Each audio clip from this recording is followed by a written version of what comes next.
Uh, Welcome, Alice. Thank you for joining Spaces, and I look forward to this discussion. And perhaps we could start by uh, outlining, if you could outline what AFD's platform is, what are the, the main things you're aiming for, where does Germany need change, and just to educate people who have never heard of AFD or AfD, if it could be German. Um, and because a lot of people, especially in America, have um, never heard of AFD, so perhaps this would be very helpful. Okay, thank you very much, Elon, for having me and to give this opportunity to openly speak about different matters. Let me just. Can you hear me? I can, yes. Perfect, perfect. To start with, who we are. The AfD is the alternative for Germany. It is a relatively new party founded 11 years ago during the course of the Euro um, um, problems. Unfortunately, I have to start when I shed some light on our party with the quite negative circumstances in Germany. Our country is a great country with highly motivated people, but our country has been governed not in a proper way within the last 20, 25 years. We had the Angela Merkel administration for 16 years and then the so-called traffic light coalition that imploded last year. And now we're heading elections. In my point of view, Angela Merkel, the first Green Chancellor, she ruined basically our country. She enforced, without asking the people, she enforced to open our borders for illegal immigration in 2015. She wrecked and destroyed our backbone in terms of obnoxious energy policy. For the foreign listeners here in this audience, Germany is the only industrial country, that unplugged the nuclear power plant. So the aim of Angela Merkel was to enforce just solar and wind energy. And you don't need to be very smart to encounter that you cannot run an industrial country with just wind and solar because you don't have any energy and electricity when the sun doesn't shine and when the wind doesn't blow. And this is a Yeah, major yeah. problem. Yeah, Sorry? I mean, obviously, I'm a big fan of solar energy, but clearly, if a country is at a very high latitude, then the amount of solar power in the winter is going to be substantially reduced. Yeah. And then, of course, there's a significant difference in the day-night cycle of energy usage.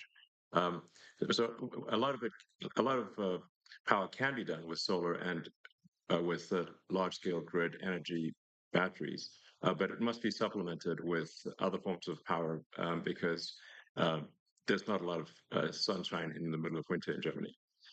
So the solution obviously must be a multifaceted solution where there's certainly the renewables, but also there does need to be some amount of fossil fuel energy and especially nuclear. I think nuclear is very much underrated. I think it was tragic for Germany to shut down the nuclear power plants. In fact, they're very well designed, Hmm. and I think that the right move is, in fact, to increase the amount of nuclear power substantially in Germany. Um, this would be great. Um, Yes, and I absolutely. think, yeah, yeah. Yes, absolutely. That was the reason why I wanted to shed some light on the current situation. So, in order to form an opinion what our party stand for, because this is exactly what you said. We stand for a energy supply diversification. We cannot run a industrial country like Germany with a still strong manufacturing base. To tell you the truth, our manufacturing production, it peaked in 2018 and it plummeted since then due to high energy costs. And you cannot run a country like that. So therefore, we say, look, we need to be technology open, and we need to reinforce again nuclear power plants, because nuclear energy supply is carbon free, right? So therefore, we would also reduce our carbon footprint, which is obnoxiously very, very high. And this is the entire irony about it. So our governments, like the Angela Merkel government and the so-called ridiculous traffic light coalition, they enforced a green policy upon our country that doesn't work. And Yeah, yeah, and we yeah. would like to go back to technology openness here. Yeah, I think that makes a lot of sense. I mean, my recommendation, and I've said this publicly before, is that Germany should not merely reopen the nuclear power plants, but substantially increase the power generation. The the um, you don't you, with on the, in the same space, meaning without increasing the size of the nuclear power plant in any meaningful way, without increasing the amount of land area that it uses, you can dramatically increase the power output of a nuclear power station, because the actual core part of the power station is extremely tiny. People don't quite Yeah. realize just how small the center core of a nuclear power plant is. Yes. It's like amazingly tiny, and so you can actually in the same land area, no increased land area, dramatically increase the amount of nuclear power that any given nuclear power station is producing. Um, you do need a water source for the to run the steam turbines, but really far more power output is possible than people realize. And I think that the sensible solution is renewables, but with a lot of nuclear, and then to supplement uh, where that there has to be some amount of uh, hydrocarbon power generation to supplement Yes. where, yeah, just it just needs to be sensible. Yeah, absolutely. But do you know what? So just just let me do just like one more example, because like wind turbines, wind energy, in comparison to nuclear power supply, is highly inefficient. Also, in terms of land use. So, for instance, I give one example just to shed some light on it.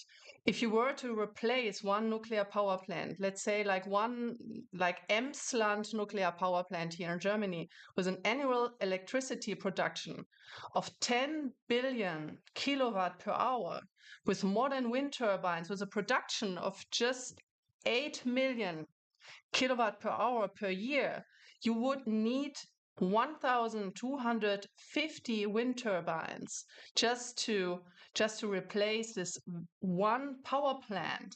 And with a rotor diameter of 70 meters and the minimum distance from large wind farms, you end up around with like 100 square kilometers. For example, this corresponds to half of the major city of Stuttgart, right? So, so this entire thing, and just to stress the fact again, you don't need to be very smart just to do your calculations, but our energy Even policy. Huh? that's the Sorry. crazy thing. The crazy thing is like a bunch of these energy questions. You do not need to be like a world leading physicist. It's very basic math, like Yes. high school, less than high school level math. I'd say middle school math even. Um, it's very straightforward, not complicated. Yes, absolutely. And then during the crisis, like during the war, huh? Sorry? No, please go ahead. Yeah. So during the war of Ukraine, so our gas supply was just destroyed, and that actually shed some light on on our severe dependence on Russian gas. And do you know what the government decided in this crisis when the energy prices skyrocketed after we were cut off of cheap energy supply from Russia? They switched off the last nuclear power plant to even more create a shortage of energy. So either you must be very stupid or you just hate your own country. Isn't it? I think it's mostly the very stupid category. The very stupid. Like, well, I mean, there's an old saying that like one should never ascribe to malice that which can easily be explained by incompetence. Yes, you're perfectly right. No, so but yes, I actually, when I saw that Germany was turning off the power plants after being cut off from gas supplies, from Russia, I thought this is the craziest. This is one of the craziest things I've ever seen.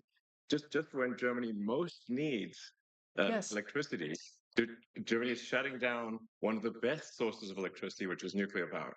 yes, and completely Crazy. carbon free.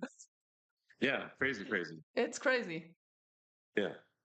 So I guess if to summarize I mean the two main things that AFD is aiming for in terms of change is a sensible energy policy and sensible immigration policy. Yes, Um, exactly. so But actually even more. So we would like if I may continue a little bit because absolutely, now Elon, it's a complete new situation for me that I just can have a normal conversation and I'm not interrupted or negatively framed, how that has been in the media the case in the last 10 years, which is completely ridiculous. So what we also stand for, since we are a conservative libertarian party, so at least we see ourselves like this, but we are extremely negatively framed as a so-called extremist party by the mainstream media. So we just say, look, we need to reduce bureaucracy. We need to yes. free our firms, our companies, the individuals of this obnoxious bureaucratic conditions here. Do you know, like, how long it takes, how many days it takes to get a business permit in Germany?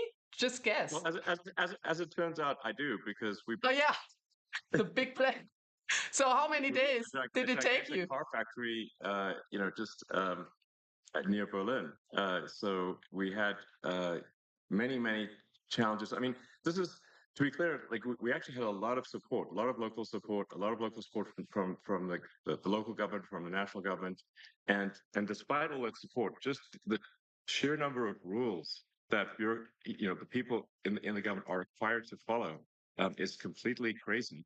And we had to. I think it was 25,000 pages was our permit, um, and it had to be all printed on paper. 25,000. Yes, but I think This is maybe more crazy. than that in the end. 25,000, and then there has to be many copies made. So it literally was a truck of paper.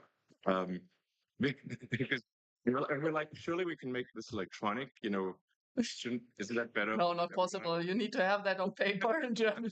And they say, no, it has to be paper. I'm like, this is crazy. This is only a few years ago. It's not the distant past. I mean, it's like we're well into we're a quarter of the way through the 21st century. It's like, guys, let's just 25,000 actual printed pages, and then I believe every page needed to be stamped with a physical stamp. I mean, honestly, it's going to really tire somebody out to do so much. Yeah, Um, they're going to get some many people with repetitive tired stress arms. injury. Yeah, they're going to get a repetitive stress injury from having to stamp something. Stress injuries. Like, just send it to the hospital or something. I mean, that's Yeah. um, So, truck of paper. like, I'm not trying to blame the sort of individuals who are doing this time because they are just following the rules. So we have to change the rules, and there needs to be, I think, in my view, for all countries, but especially countries that have enjoyed prosperity for a long time, it is extremely important to have what I call sort of garbage collection of rules, which is to re-examine the rules and regulations, and make sure that they are clearly a net good. And if there's any doubt about them being a net good, we should eliminate them. Because otherwise, we get to this point where everything is illegal. And so it's just absolutely crazy. Absolutely. Absolutely. And it's not only about bureaucracy, it's also about taxes. Germany has the highest taxes Yes, of all OECD countries. So the normal German employee, he works more than half of a year for the state. You have to imagine that. you're right. With taxes plus social security, so more than half of the year you work for this dysfunctioning state, because like the state does not provide the vital provisions for the people here. So he doesn't provide for security. So we have skyrocketing criminal rates here. Right. He doesn't care about education. So we have this same insane, wokish, leftish, socialist agenda in our educational system. So the young people, they don't learn anything in school, in university, etc. So they just learn about gender studies, and Like, serious? yeah. And Actually, no, I really, was, like I was under the impression that Germany had a pretty good education system uh, yes, that was quite rigorous with the gymnasium and all that sort of stuff. At least it used to at one point. yes, So, but it sounds like this has I don't know, the woke mind virus has infected Germany quite badly. yeah, yeah. So you have the international standard of PISA testing, right? So the PISA survey. So Right. Germany, like a couple of years ago, was okay scored. But Okay. now, so we just plummeted because the survey showed that young people are not able to properly do math or speak or write German. And in some states here in Germany, you have to imagine they just abolished the writing grades in terms to get the language grade, right? So you don't need to write German properly anymore because our entire educational system has been deteriorating. And that is Well, also the reason, for instance, why young people they vote for us now, because they want to have a proper education and they want to have back a proper educational system that provides the young people with capabilities. And that is also the reason why so my personal opinion is that we have to go back to a merit-based system, right? So we need to go back to a merit-based incentive system and to go away from all this socialist gender things being in our educational system. The families and the parents, they have the responsibility of their children, and the schools and the university, they have the responsibility to give good education and not all this vogue socialist nonsensical gender stuff. sure. No, absolutely. I mean, the whole point of going to school is to learn uh, useful skills that help you in life, help you be productive and understand the world. Uh, Yes, and otherwise, it's not a school. It's just a propaganda institution. true. Yeah. So okay. Well, I mean, that makes a lot of sense. So We let's need to. see. Mhm. Yeah. So maybe I can just go on because I was just giving an example of the educational system where the state fails because our state, the government, collected in the last year a record high of income tax. So they collected like around like above 1 trillion, right, of euros. So it is a record high tax. But the state they cannot handle taxpayers' money. So what do? So they just throw the money out of the window for immigration in our social system, for instance. So since 2015, just to give you some numbers and also the audience to have an idea what's going on here in Germany. So we had an influx of almost 7 million people, 7 million people, but these are the officially counted. So 7 million people? Wow. Okay. 7 It's a lot. million people of influx since 2015 officially counted. And then because the people, they just, just another funny numbers. Our state allows people to throw away their passports before they cross our borders that are not protected and controlled. So 57%, almost 60% of the people coming into our country through an open border, they throw away their papers. Why do they do that? Because once entered our country, our funny country, with this funny immigration policy, they cannot be deported anymore. So that's the reason why. So our state, our government, like the Angela Merkel government and the last one, they proclaimed a policy that everyone can choose to cross our border to immigrate into our social security system and cannot be deported afterwards because they threw away their passports. I mean, This is like crazy. how insane is that? Well, it is very insane, but that's exactly what's happened in the U.S. Yeah, So, I exactly. mean, clearly, there's a sort of, I don't know, a sort of far left agenda that's being pushed throughout Western civilization, any place they can go, because the exact same thing was done in the U.S., where and now they're sort of calling people illegal immigrants. They call them undocumented, and the reason they're undocumented is because they threw away their passport, just like you're talking about. In fact, if you, on the Mexican side of the border in the U.S., there's a giant pile of discarded passports and driver's licenses, like a huge pile. Um, Unbelievable. because it's actually worse to come in with a passport than to come in with nothing. And then, just like in Germany, the Democrat government then gives massive amounts of money and support to what they call undocumented. But if they're undocumented, we actually have no idea if they are a murderer, rapist. We have no idea because they have no documents, so we can't actually tell. And so as a result, uh, there's been a massive influx of criminals into the U.S.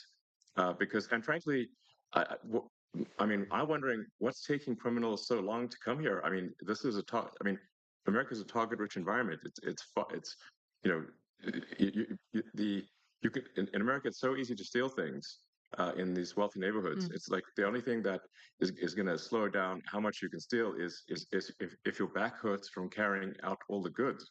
You know, it's like because you're just like you're not a robber. You're just a moving company. Um, Oh, so yeah. like it seems like all the world's criminals just come to America on that basis because it's it's much easier to be a career criminal in America than it is in other countries where there's not that much to steal. Yeah. Um, so But so may we've I seen ask a a massive question? increase in crime in the U.S. Yeah. Yeah. May I ask a question on that? Of So course, yeah. I read that, for instance, in California, by the way, I'm very sorry what's happening there. It's terrible. It's really terrible to Yeah. see. And yeah, it's terrible. But in the case of California, that they just lifted the prosecution of theft because you have so many cases of theft. Is it true?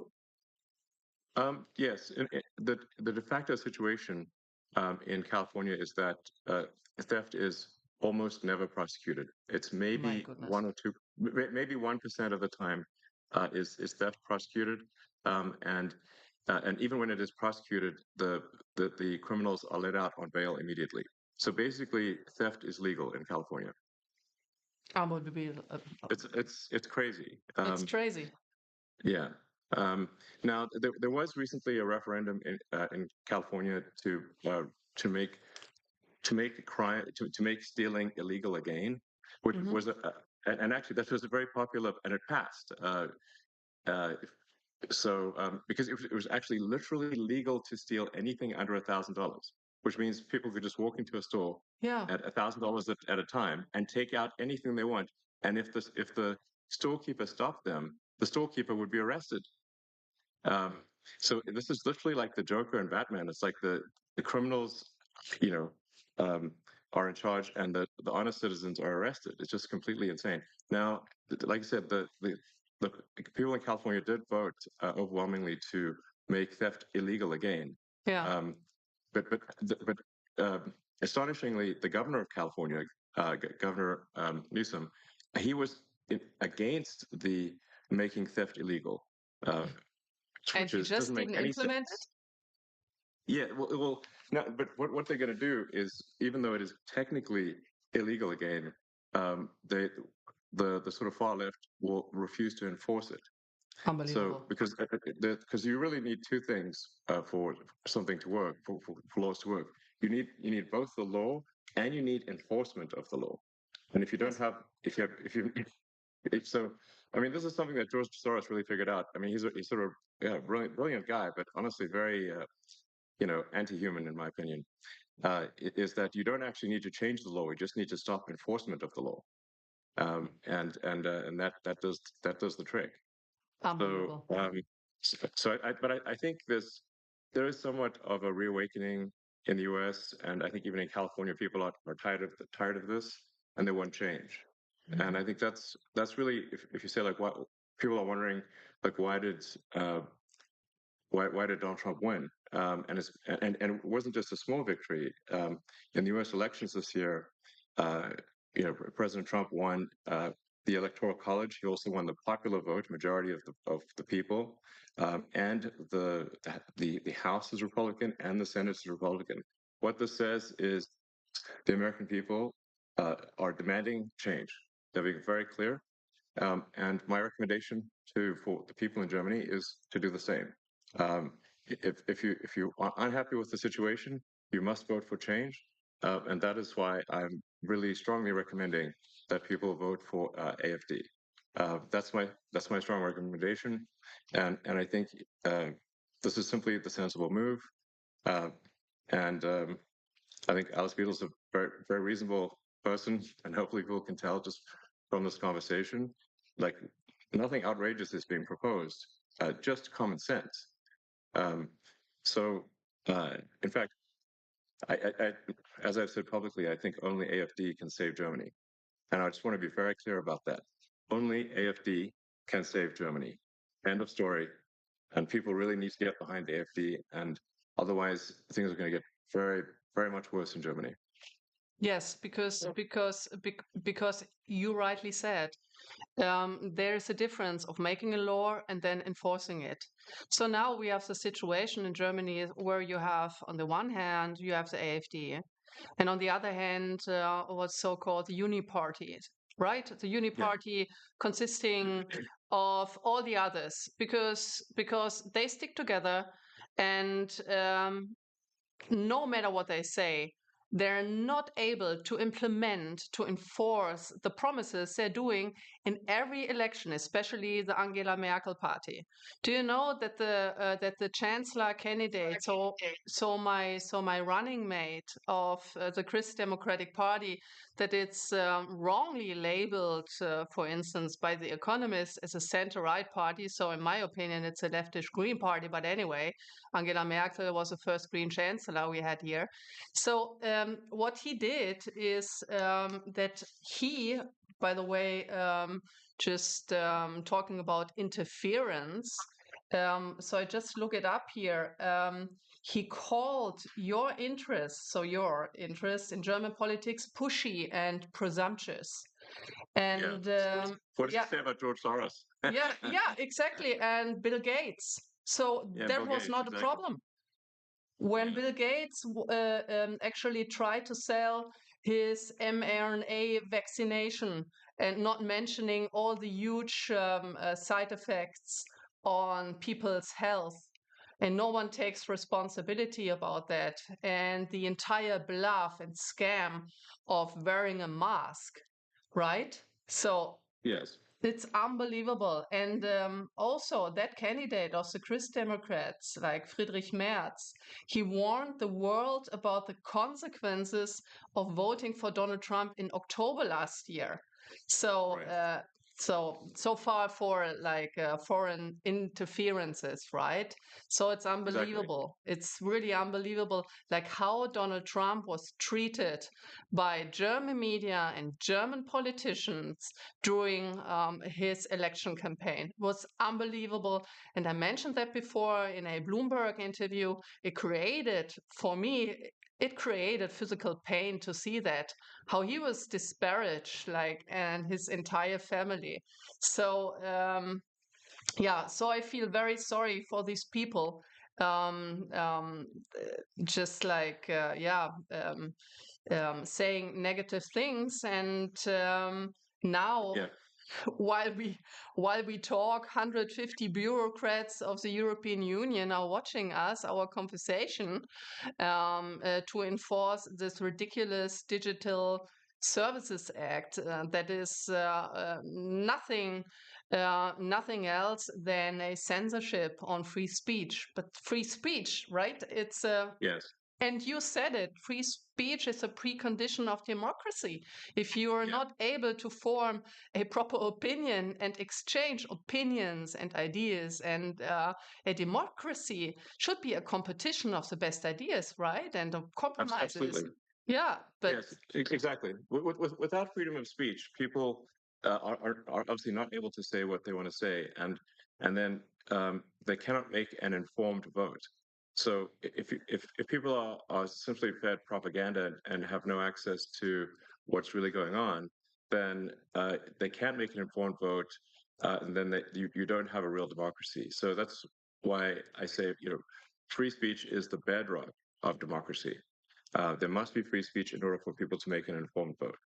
So that's essential. And you can sort of it's actually quite easy to tell who the bad guys are. It's like, who wants to shut down freedom of speech? They are the bad guys. It's very clear. yes. And do you know what? What Adolf Hitler did? The first thing, he switched off free speech. So Yes. he controlled the media, and without that, he would have never been successful. Never Yes. been Exactly. successful. But Yes. this is what you do. Absolutely. Yeah. No. Exactly. That was one of the first things he did was to control the media and imposed extreme censorship. Um, and really what he was trying to do was shut down any pro-Semitic uh, media.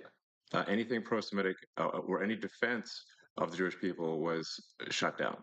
So we have to, like, very few, for those who want censorship, they should, I think they should be careful what they ask for, because Yes. uh, if you once you institute censorship, it's only a matter of time before that censorship is turned on you, and eventually they will censor you, and that's the danger, because people love to censor things they don't agree with, but they don't realize that one day that censorship is going to be turned on them.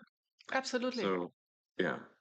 Um, so, you mentioned, of course, uh, Hitler and whatnot. Now, there's a lot of the media wants to portray AfD as far right, as somehow associated with Nazism or something like that.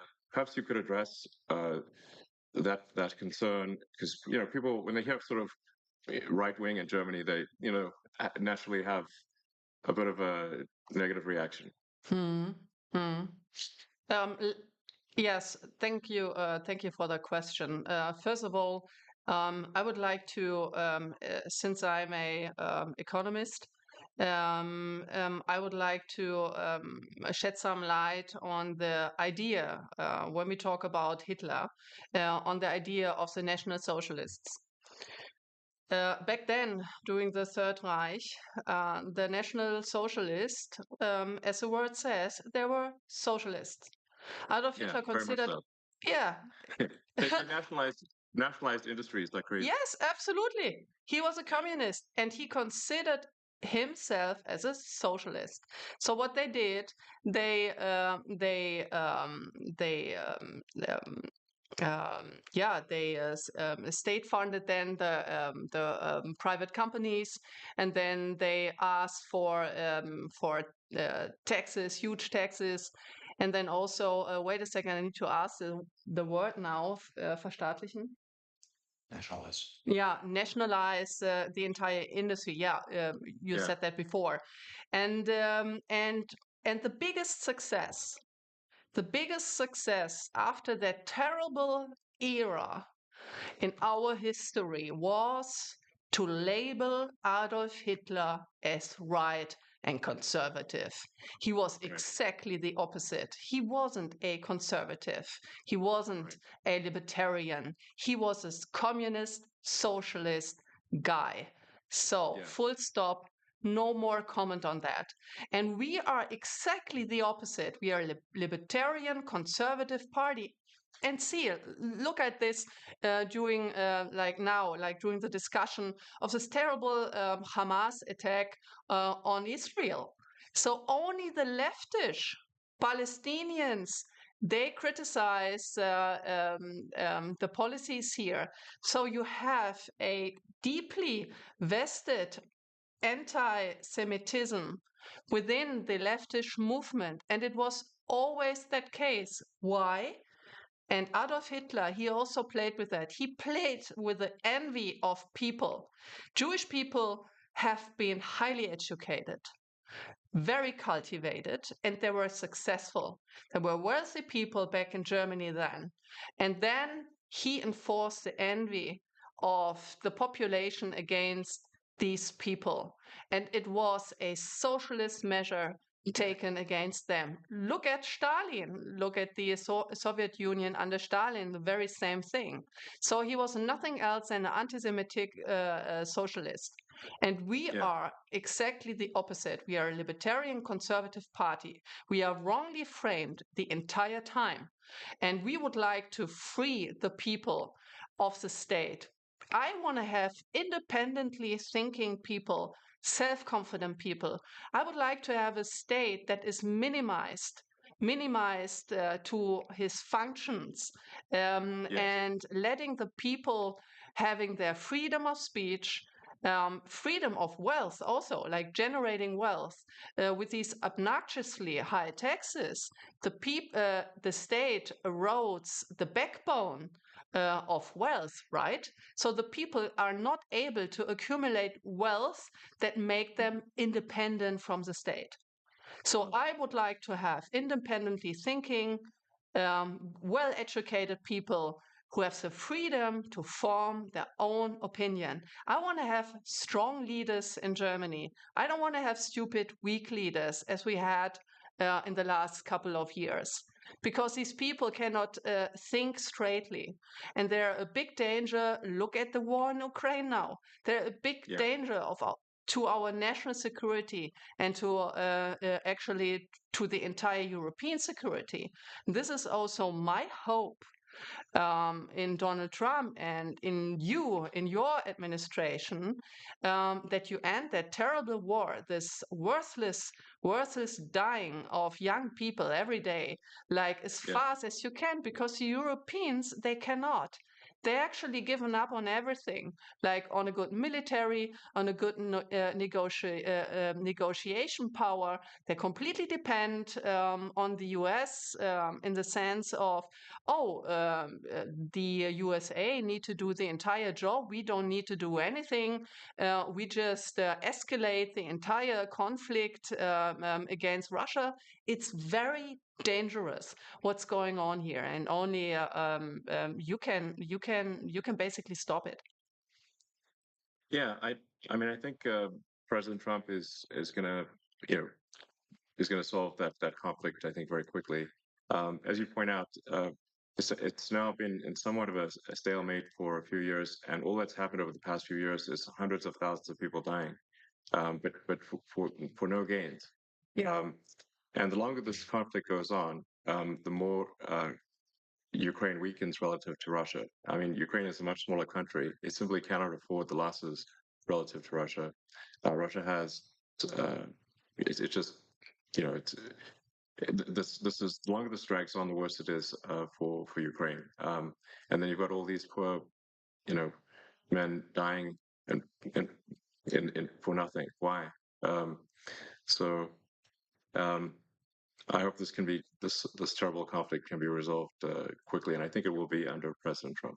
Yeah, it would be great actually, because this is our no really like the people here, like many people are anxious, and they're anxious for a very good reason, I think, because this conflict has a potential to escalate big time towards a nuclear exchange.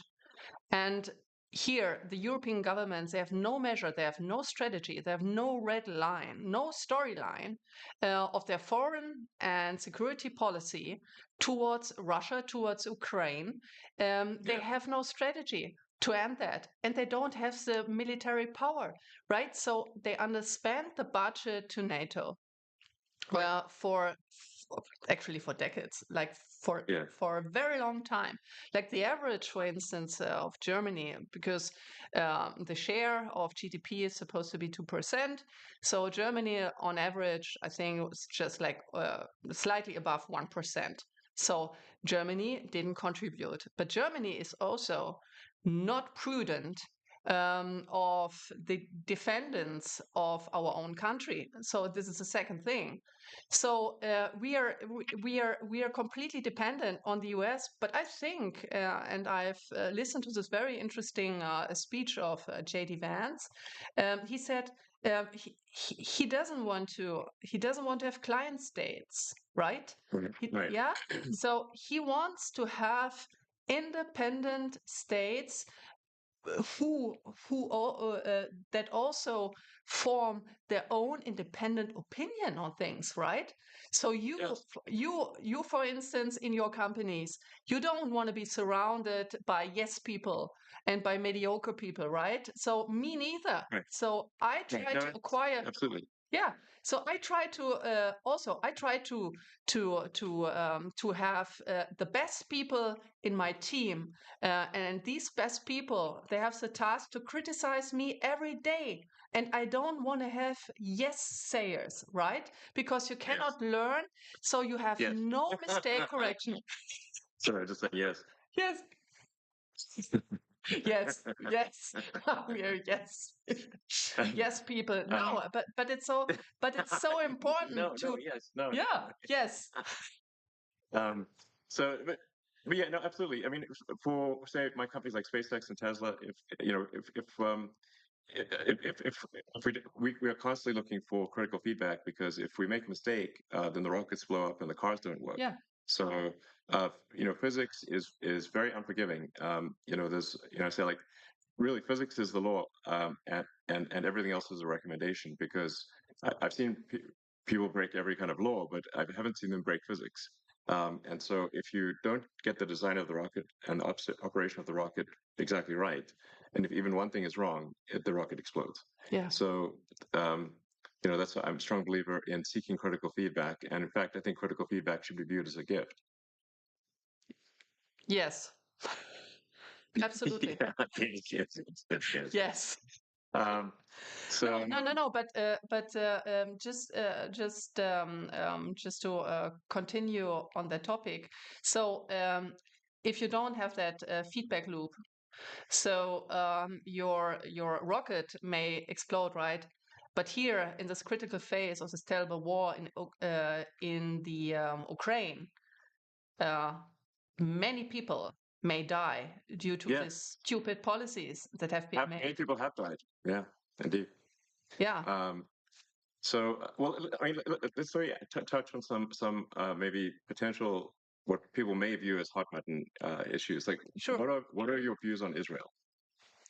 Oh, very complicated. The Okay, more, well, no, we have no, time. So, really, like the more I read about the Middle East and the situation in Israel, the more complicated it gets. And yes. to be honest, I wanted to ask you about a potential solution because, to be honest, like in my humble opinion, I don't see a a solution.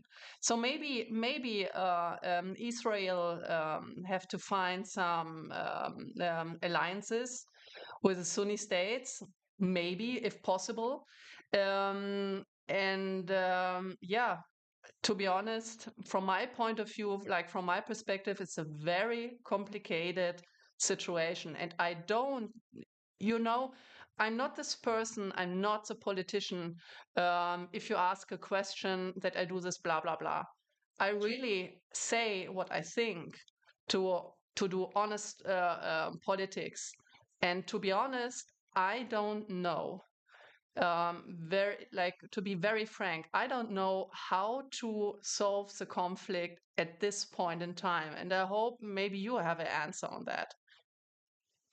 Sorry Um, for being dissatisfactory, but it's so complicated, and I want to give prudent answer, and in case of Israel, I don't know how to resolve this conflict, to be honest. I guess maybe another way to say it is, do you unequivocally support the existence of the state of Israel? Yes, of course. Okay, that's what people want to know. Yeah. So ach so. I'm asking questions that maybe seem very obvious, but uh, No, no. just Oh, yeah. Oh yes, now I see why this question. No, absolutely. yeah. So we need to protect the existence of Israel, and we need to protect not only the existence of the state of Israel. I also think that Benjamin Netanyahu have made many mistakes in the past, to be honest.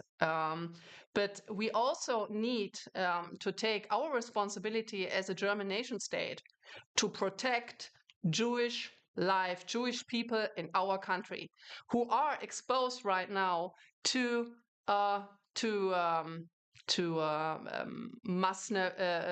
Muslim crime, right? So they are not safe here anymore. So I don't know if you saw some videos here of the streets of Berlin. I'm right now in my office in Berlin, but like with all these demonstrations of the Palestinians here, well, a Jew could not walk through the street anymore, right? And we have a huge potential of anti-Semitic crime against the Jewish people. And to be very frank here, the AfD is the only protector, and I'm saying that like very frankly, the Alternative für Deutschland, the AfD, is can only be the only protector of the Jewish people within here in Germany, because the Uni Party, all other parties, they did exactly the opposite. They let like millions of people in. They let them do crimes on our streets, like the crime rate are skyrocketing, and so the Jewish people, they leave our country. When I talk to my Jewish friends who live in Germany and in Switzerland and in France and in Austria, they were very afraid after the Hamas attack on the 7th of October, because they were afraid that they would likely to be attacked by Palestinians, by Hamas supporters, or by the Antifa, or by the leftist terrorists. I don't know, but they were very afraid, very sensitive on going on the streets, and we step up for these people, even though the opposite in the mainstream media, the opposite is claimed. But Yes. No, this no, is absolutely. this is not Absolutely. true. It's just a lie about our party. Yes, I think that's what I wanted to just make it clear that the AFD is being massively misrepresented, especially in the Western media. Um, so yeah, and you know, you know, obviously, I very much support the state of Israel, but I mean, I also believe that we want to be mindful and have empathy for civilians who are dying as well. The Sure. when I've had conversations with Prime Minister Netanyahu, and I think we're largely agreed. I mean, so there's three steps, which is like there's no choice but to um, eliminate those who wish to eliminate the state of Israel. Hamas essentially. But then and then the second step is to fix the education so that uh, people, the Palestinians are not trained from when they are children to hate and want the death of Israel. So you've got to fix the education system, and then the third thing, which is also very important, is to make the Palestinian areas prosperous. Yes. This third step is very important, um, and this is maybe the hardest step, which is but you have to have that third step. You have to bring prosperity. Hmm. You have to help rebuild, and you have to bring prosperity. And I've had this conversation with many people in Israel. I said that third step is essential. Um, True. and they've asked me, well, when has this worked? And I'm like, well, I'll give you a very big example. Um, After World War One, the Treaty of Versailles was extremely unfair to Germany, and it created a massive amount of resentment. And the Treaty of Versailles laid the foundation with its extreme reparations um, for Yes. laid the foundation for World War Two. Um, Without the Treaty of Versailles, Hitler would not have succeeded. Um, Yes. True. and yes, and then, but if you look at so then the lesson was learned. So then after World War Two, when Germany and Japan were defeated, uh, the U.S. actually helped rebuild Japan and Germany, providing financial support to rebuild Japan and Germany, and now Japan and Germany are allies. And this is a very important and fundamental lesson of history. Yes. You're absolutely right. When after the Hamas attack, um, I um, I just opened Google Maps to have a look. Okay, what is the geographic situation there? And when you see the Gaza Strip, right? It's a Gaza Mhm. Strip which is just locked in, with no resources and not even water supplies. So there can be cut off a water supply and other supplies, just like instantaneously. And this construction also like just having a look like from a geographic perspective, you don't need to be very smart that this is not going to work out. And to make this area wealthy with specific measure being taken, it's a very vital first step. True. Yeah, I think it's essential, and it requires overriding the natural human instinct for reciprocity, which is that to basically an eye for an eye. But the problem with that Mm. an eye for an eye is that if you keep doing that, an eye for an eye, as the saying goes, an eye for an eye makes everyone blind. Um, that's why I think there's great wisdom to forgiveness. Yeah. You need both strength and forgiveness.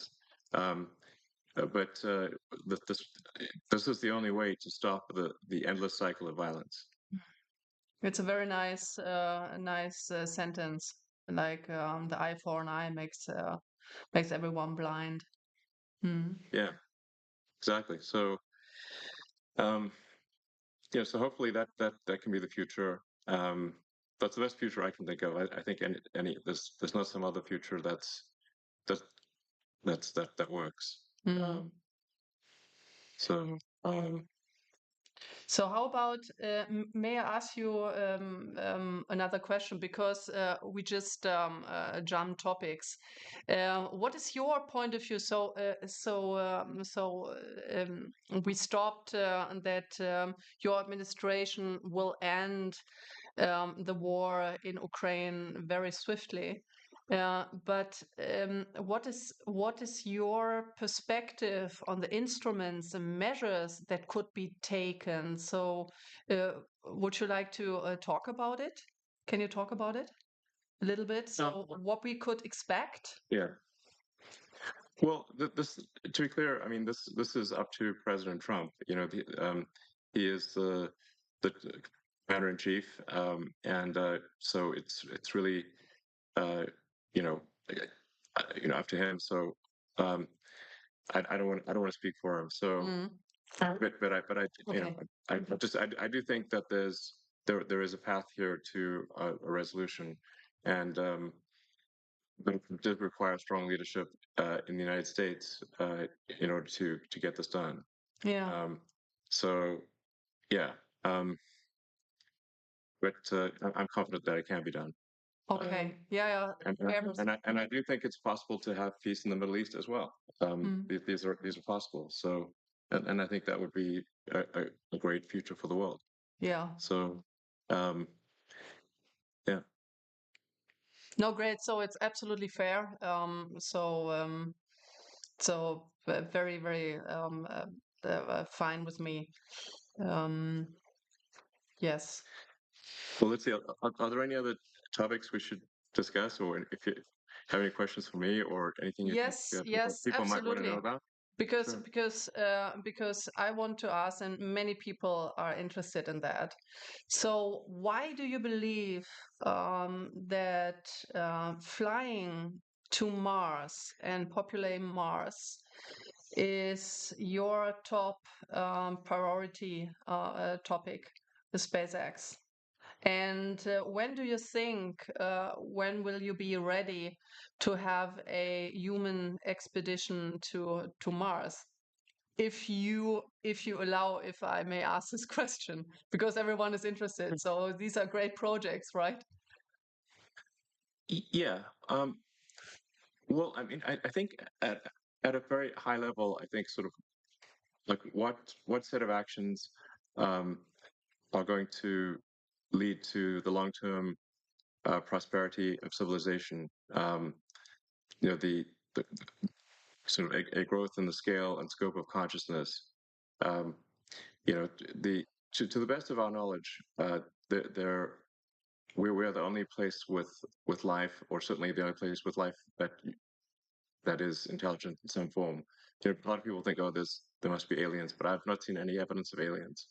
Um, and if the archaeological records are correct, Earth is 4.5 billion years old, but civilization, as measured from the first writing, is only about 5,000 years old, which is about 1 millionth of Earth's existence. So all of human civilization is a tiny flash in the pan so far. Uh, and so we have to say, well, what steps can we take to ensure the long-term survival uh, of life as we know it, of consciousness? And if we are a multi-planet species, the probable lifespan of consciousness is dramatically greater than if we are a single planet species. Um, this is not to say that I think that Earth is about to die or anything like that, but there is some risk. Mm, If there is a global thermonuclear war or some extreme natural event like a giant meteor that hits the Earth that causes a mass extinction event. I mean, if we look at the fossil record, yeah. there are at least five extreme mass extinction events that would have just basically extinction events that would have destroyed all of humanity completely. Um, there's five of them at least, and so I think if we should take this opportunity today, because for the first time in the 4.5 billion year history of Earth, it is possible to extend life and to extend consciousness beyond Earth. And that window of opportunity may be open for a short time, or it may be open Mm, for a long time. But just in case it is open for a short time, we must take advantage of this window and as quickly as possible become a multi-planet species, Mhm. and ensure the long-term survival of civilization. So what is your time frame um, for a Well, expedition, like for the first human expedition?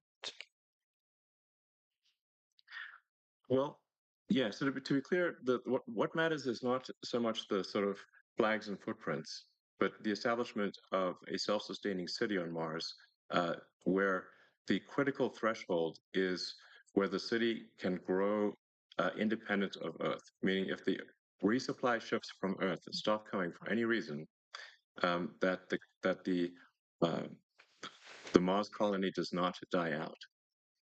That's if we are able to reach that point, then we have passed one of the very important and fundamental Fermi great filters. Mhm. Um, there's this idea of like, well, why don't we see uh, evidence of intelligent life? Well, that there's this idea that there are these various great filters that these civilizations never pass, and one of those great filters is never going beyond your home planet. So if we can pass the Fermi Great filter of being a single planet species, um, and to be clear, if we are a single planet species, it is just a matter of time before we are annihilated. One can argue about how long it will take, but eventually there will be something that happens that annihilates civilization. Um, it might be very far in the future, but Mhm. we simply know from the fossil record, as I mentioned, that there have been at least 5 massive natural extinction events, and I think there's added risk for humans that we could destroy ourselves, because the dinosaurs did not have uh, thermonuclear weapons, so they also didn't have True. spaceships. So we've got the risk of thermonuclear war that could destroy everyone, but we also have spaceships that can make life multiplanetary. And so but to answer your question more directly, I think we can send uncrewed starships to Mars in approximately 2 years. So Mhm. Earth and Mars are to be Earth and Mars align for planetary transfer Every six roughly years. every 2 years, every Every two 26 years. Ah, two years. years. Yes. So the Earth obviously takes a year to go around the sun. Mars takes approximately 2 years. And obviously, one cannot go to Mars when it is on the other side of the sun from Earth. Yeah. Uh, so we have to wait for when Mars is in roughly the same quadrant of the solar system as Earth. And that occurs for about 6 months every 2 years. And the optimal transfer window is typically just a few months. So uh, for a few months every 2 years or every 26 months, uh, you can transfer to Mars. Uh, there's currently a Mars transfer window, which means that the next one is in 2 years from now. Mhm. Um, and then there'll be another one 2 years after that. So for the one in 2 years, I think we can send uncrewed starships to land on Mars you know, to test that the landing Mhm. systems are working properly. Um, Mhm. we want to How? make sure that we don't add more craters to Mars. Um, Yeah, that would be. yeah, the uh, yeah, the crater count increment must be zero. Mhm. And once we prove that it is safe to land, then um, if all the ships we send in about 2 years land safely, and we think we understand the issues, then in principle, that in about 4 years you could send the first people, and Wow. then the number of ships can expand exponentially from that point. Mhm. Um, I mean, as a rough order of magnitude, my guess is that uh, we need to transport about 1 million tons of cargo to Mars to make it self-sustaining. When things are very uncertain, I think if you can even guess to within one order of magnitude, you're doing quite well. So I suspect probably 100,000 tons is maybe not enough, and hopefully we don't need 10 million tons. So therefore, my guess is hopefully 1 million tons is enough to make Mars self-sustaining. Wow. So maybe it's a million tons of cargo to serve to Mars and about 1 million people or more.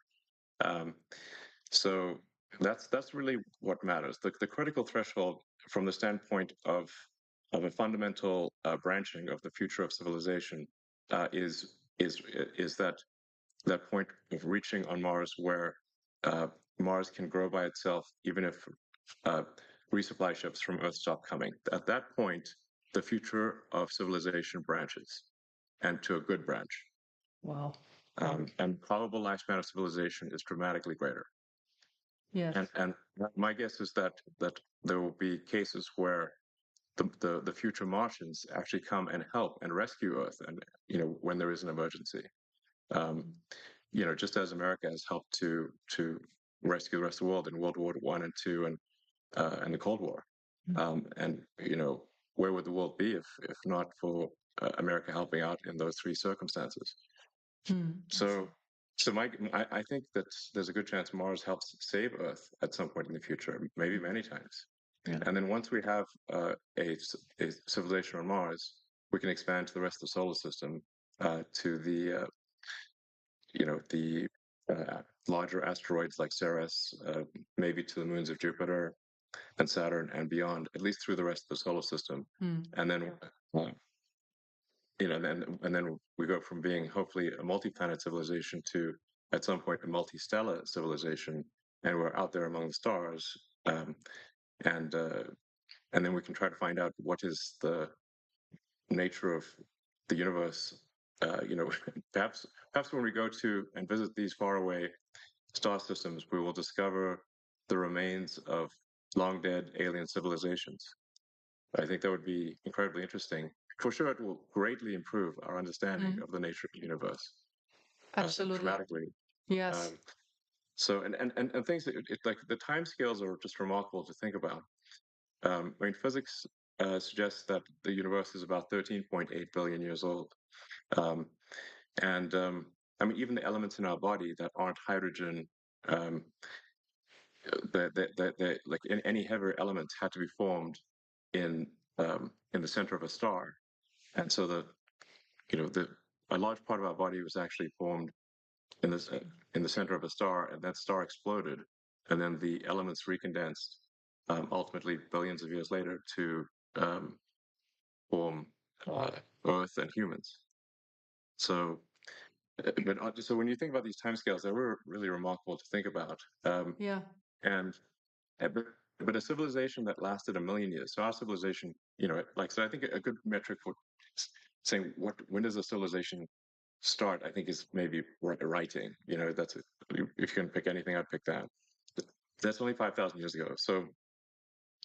Um, so for a civilization to, like, let's say, last an incremental million years, that's an enormous amount of time as compared to the length of human civilization, but it's very small compared to the age of the universe. You'd have to go 3 digits past the decimal point of 13.8 billion years just to increment 1 million years. Mm-hmm. So, so I think we may find when we go out there and explore these star systems that there were alien civilizations. Maybe they lasted for millions of years, much longer than we've lasted. Mm-hmm. Um, and I think any civilization that can last a million years is going to be in the Hall of Fame. This is an incredibly long time. So anyway, and I think as for humanity, we don't want to be one of those lame one planet civilizations. Like we've, any self-respecting civilization should have at least two planets. Um, so that's what we should aim for. Wow. Uh, if you so you just said that the human body comprises of elements of an exploded and then reordered elements, right? So do you think that this coincidentally happened, or do you believe in God? I'm just curious. Because many people say, okay, this cannot have been a coincidence. That cannot, right? So it just could have been God. So do you believe in God? Well, I'm open to believing in things proportionate to the information that I receive. So Hmm. uh, I mean, I guess I have sort of a physics view of reality, which is you know, I guess I'm trying to understand the universe as much as possible to understand what's going on. I'm certainly open to the idea of God, and if you say like, well, where did the universe come from? How was it created? Um, well, I suppose there would be some entity that you could call God. That would, I don't know. But that's a separate question from, say, is there some entity that is observing our daily actions Yeah. and rendering a moral verdict on what we do from day to day? Um, that doesn't appear to be the case because, at least there's some very evil things that happen in the world, and there's, if there's someone observing us on a moral basis continually, then it does seem odd that some very evil things are allowed to occur. Um, but maybe that is the case. I don't know. I try to form my opinions based on what I learn, Mm. and as I learn more, I aspire to change my views to match what I learn. Mm. Yeah, same here. To be honest, I'm still on a search. I don't know what to believe. So it's called maybe a agnostic. And yeah, but it's very interesting to see how the world and also the universe evolved. And yeah, it was incredibly interesting to listen to your visions. And yeah, it's quite a Yeah, vision for every one of us. yeah. I would say that what I have is a philosophy of curiosity. So I'm curious about the nature of the universe, and I would say I subscribe to the Douglas Adams school of philosophy that was described in the Hitchhiker's Guide to the Galaxy. Um, you know, and in that book, the Earth was sort of a giant computer that was trying to answer the question, "What is the meaning of life?" And then it comes back with the 42, and they're like, "What does 42 mean?" And it's actually the answer is the easy part, and the question is the hard part. So that was actually quite an illuminating thing for me because I had sort of an existential crisis when I was 12 or 13 about the Mhm. meaning of life, and I read many uh, the religious texts and the books on philosophy. Um, it's like reading Schopenhauer, Nietzsche, and whatnot, which is a bit depressing if you're to read as a child. Um, but Why? ultimately, well, Why did? they're they're a bit negative. Um, so at times, it's actually it makes more sense reading it as an adult. Uh, but then I read the Hitchhiker's Guide to the Galaxy, which is really a book in philosophy in the form of humor, and I think it kind of really illustrates that I thought was very insightful.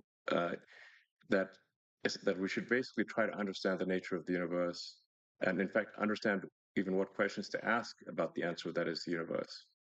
And so that led me to conclude that we should aspire to uh, expand the scope and scale of consciousness so that we're better able to know what questions to ask about the answer that is the universe. Um, so we should just seem to you take the set of actions that lead to a greater understanding uh, of the universe. Wonderful. Actually, these are perfect last words, to be honest, for our conversation. Because I don't know right now, like what to continue, because these no, really, because these words are so beautiful. So I would just like screw it up, and it was wonderful. It was it was wonderful talking to you, and listening to your views of mankind, and also to have an idea of your vision. It's very visionary, and yeah, thank you so Well, much. thank you. Well, it's been a pleasure speaking, and I hope people listen to this conversation and find it helpful. Um, all right. Thanks, everyone. Thank you, everyone. Bye. Thank you, Bye, and auf Milan. Wiedersehen. Bye.